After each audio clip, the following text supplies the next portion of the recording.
మామను చంపిన అల్లుడు.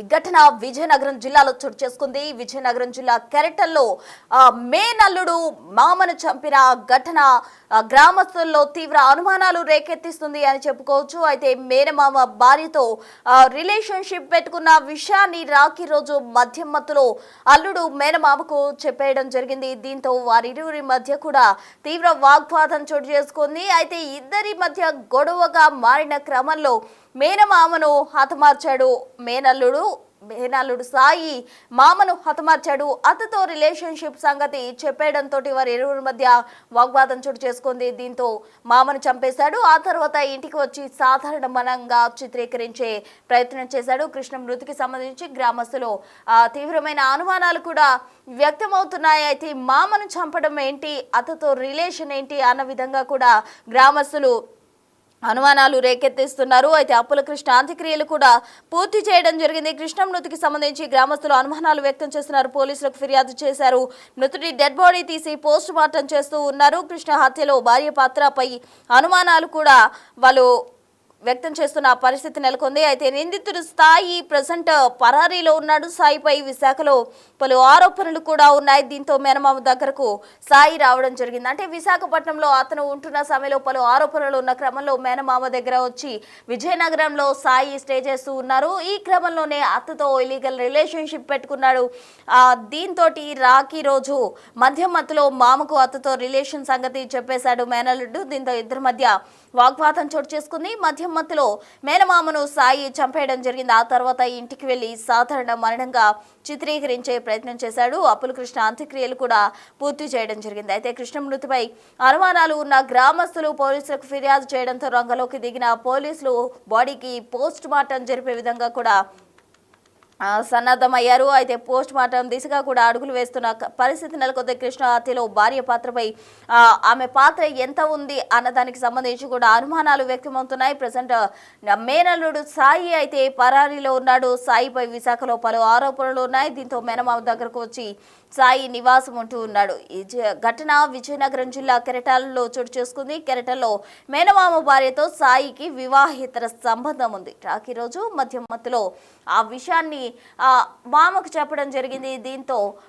మామ మేనల్లుడు మధ్య తీవ్ర వాగ్వాదం చోటు చేసుకుంది. ఇద్దరి మధ్య వాగ్వాదం కాస్త తారాస్థాయికి చేరింది. దీంతో ఒక్కసారిగా సాయి మేనల్లుడు సాయి మామను హత్య చేయడం జరిగింది. ఆ తర్వాత వచ్చేసి దాన్ని సాధారణంగా మరణంగా చిత్రీకరించాడు. అంత్యక్రియలు కూడా జరిపించడం జరిగింది. అయితే అనుమానాలు ఉన్న గ్రామస్తులు పోలీసులకు ఫిర్యాదు చేయడంతో పోలీసులు పోస్ట్ మార్టం చేసే దిశగా కూడా అడుగులు వేస్తూ ఉన్నారు. అయితే ఈ కేసుకు సంబంధించి భార్య పాత్ర ఎంత ఉంది, ఈ హత్యలో ఆమె ప్రమేయం ఏమైనా ఉందా అన్న దానికి సంబంధించి కూడా పోలీసులు విచారిస్తూ ఉన్నారు. తాజా అప్డేట్స్ అందించేందుకు మా ప్రతినిధి శివశంకర్ సిద్ధంగా ఉన్నారు. విజయనగరం నుండి శివశంకర్. ప్రస్తుతం విజయనగరం జిల్లా బొండపల్లి మండలం కెరటంలో దారుణం చోటు చేసుకుని చెప్పుకోవచ్చు. అక్రమ సంబంధానికి మరో వ్యక్తి బలైన పరిస్థితి ఇటీవల మనం చూస్తున్నాం. అనేక విధాలుగా అనేక ప్రాంతాల్లో దేశవ్యాప్తంగా మనం చూస్తున్నాం ఏ విధంగా అక్రమ సంబంధాలకు భర్తలు బలవుతున్నారో. సో ఇది కూడా ప్రస్తుతం అలాంటిదానిగా మనం పరిగణించాల్సిన అవసరం ఉంది. సొంత మేనమామనే మేనలుడు చంపినటువంటి ఘటన. మేనలుడికి అక్కడ విశాఖలో నివాసం ఉంటున్నారు. వాళ్ళకి అక్కడ ఉన్నటువంటి ఏరియాలో ఏదో కొన్ని గొడవలు ఉన్నాయి. ఆ గొడవల కారణంగా ఎవరైతే చనిపోయినటువంటి చెల్లి కొడుకే ఈ సాయి అనే వ్యక్తి చంపినటువంటి వ్యక్తి. అయితే అక్కడ ఉన్న ప్రాబ్లమ్స్ కారణంగా తన చెల్లి మేనమామ దగ్గర అక్కడ ఉంటే నీకు బాగుంటుంది, ఇటువంటి గొడవలు ఉండవని చెప్పేసి మేనమామ ఇంటికి పంపిస్తే తన మేనతో అక్రమ సంబంధం పెట్టుకుంటే అక్రమ సంబంధం సుమారు 3 నెలల నుంచి కూడా అక్రమ సంబంధం నడుస్తుంది. అయితే ఈ విషయం ఇప్పటి వరకు కూడా ఎవరైతే మృతుడు కృష్ణ ఉన్నారో ఆయనకి ఇంతవరకు తెలియదు. ఆయన కొంత అమాయకంగా ఉంటాడు, ఏదో రోజువారీ పనులు చేసుకుని ఆయన బ్రతుకుతున్నటువంటి పరిస్థితి అయితే ఉంది. అయితే ఆయనకి ఈ విషయం తెలియకపోయినా కానీ రాఖీ పౌర్ణమి రోజున మద్యం పట్టించి మద్యం మత్తులో తన మేనమామకి నేను నీ భార్యతో అక్రమ సంబంధం పెట్టుకుని చెప్పిన తర్వాత ఇద్దరు కూడా గొడవ జరిగినట్టు తెలుస్తుంది. గొడవ జరిగినప్పుడు పేక నులిమి గొంతు నిలిమి చంపాడని అనుమానాలు కూడా వ్యక్తం అవుతుంది. ఆ విధంగా చంపేసి ఇంటికి తీసుకెళ్లి అత్త మాయ చనిపోయారని చెప్పిన తర్వాత ఎర్లీ మార్నింగ్ లేచాక అందరినీ నమ్మించి గ్రామస్తులు కూడా నమ్మించే ప్రయత్నం చేసి వెంటనే పెద్దగా ఎవరికి బంధువులకు కూడా చెప్పకుండా దహన సంస్కారాలు కూడా అప్పటికప్పుడు పూర్తి చేసేటువంటి పరిస్థితి. అయితే దీంతో గ్రామంలో చాలా మందికి అనుమానం వ్యక్తమైంది.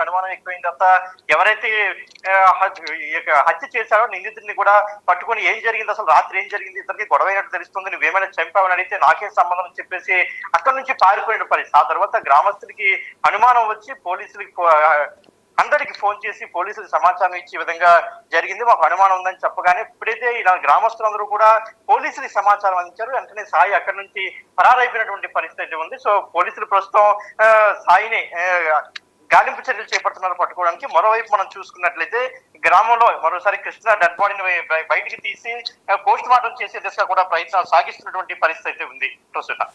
Right Shivashankar, thank you.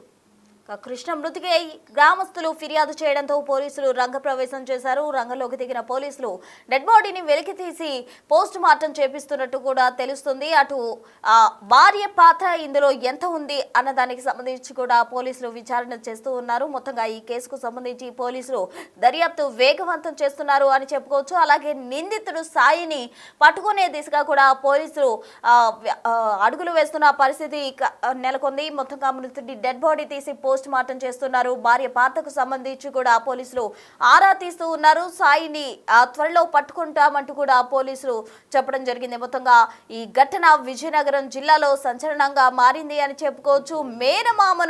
మేనల్లుడు హతమార్చడం, అలాగే అతని భార్యతోటి రిలేషన్షిప్ పెట్టుకోవడం అనేది ఏంటా అని ఆశ్చర్యపోతున్నారు అక్కడ గ్రామస్తులు. అయితే నిందితుడు సాయి ప్రెసెంట్ హత్య చేసిన అనంతరం దాన్ని నార్మల్ డెత్ గా చిత్రీకరించి పరారీలో ఉన్నాడు. భార్య పాత్రకు సంబంధించి పోలీసులు ఆరా తీస్తున్నారు. కేసు నమోదు చేసిన పోలీసులు దర్యాప్తు చేస్తూ ఉన్నారు.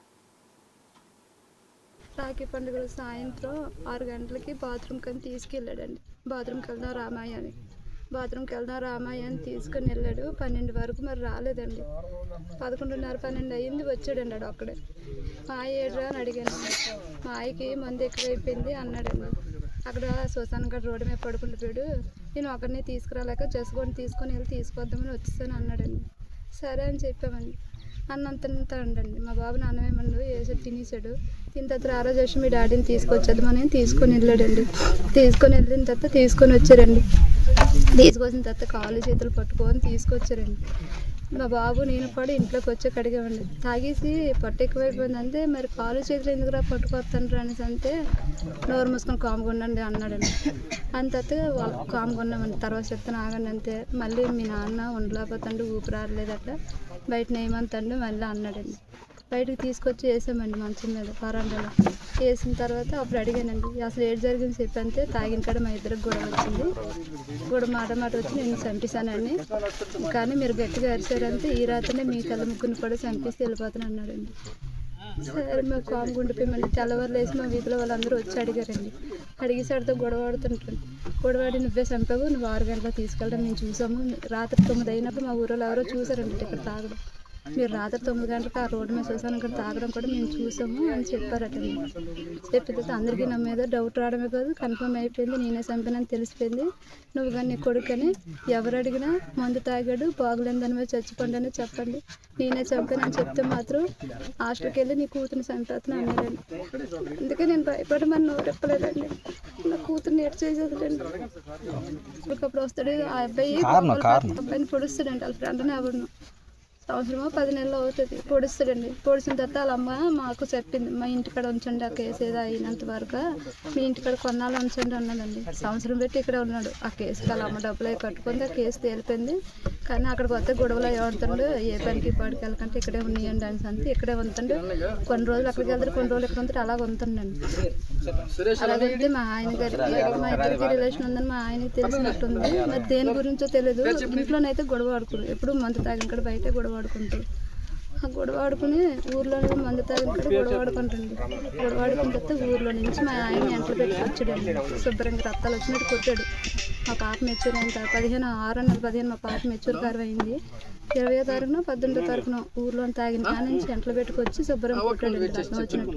మా మరిది ఎర్రోడండి. మా మరిది అడ్డుకుంది. మా మరిదిని కూడా కొట్టాడండి. ఆ రోజు ఇంటికాడికి వచ్చిన తర్వాత ఆ రోజు చెప్పాడండి, నిన్ను నీ అవసరాలకి అవసరం ఉన్నప్పుడు నన్ను పిలిచిపడివి, ఇప్పుడు అవసరాలు తీరిపోతేప్పుడు నీ కూతురు పెళ్ళాను కానీ మీ ఇంటికాడ సేవలు చేయదు, మీ ఇంటికాడ మీ వెనకాల తిరిగాను, ఇప్పుడేమో నన్ను నిలపమని నన్ను తగులాడుతున్నావు అని చెప్పి నిన్నైతే నేను బతకనవు, నేను చంపేస్తాను అన్నాడండి. ఈదిలోనే అన్నాడండి. కాకపోతే ఏదో కోపంలోనే తాగేసి మొత్తం ఏదో అన్నాడు అనుకున్నామండి. నేను నిజంగా చేస్తాడు అనుకోలేదు. మా ఆయన కూడా అనుకోలేదు, నేను అనుకోలేదు. అంతేనండి.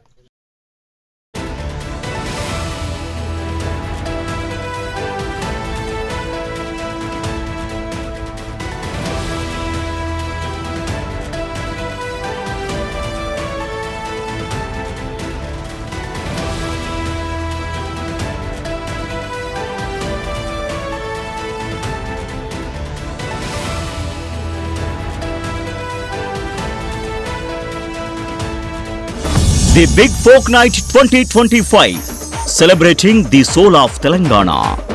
ఆగస్టు 23 సాయంత్రం 6 గంటల నుండి ఎల్బీ స్టేడియంలో. టికెట్స్ బుకింగ్ కోసం ఎంట్రీవాలా యాప్ను డౌన్లోడ్ చేసుకోండి.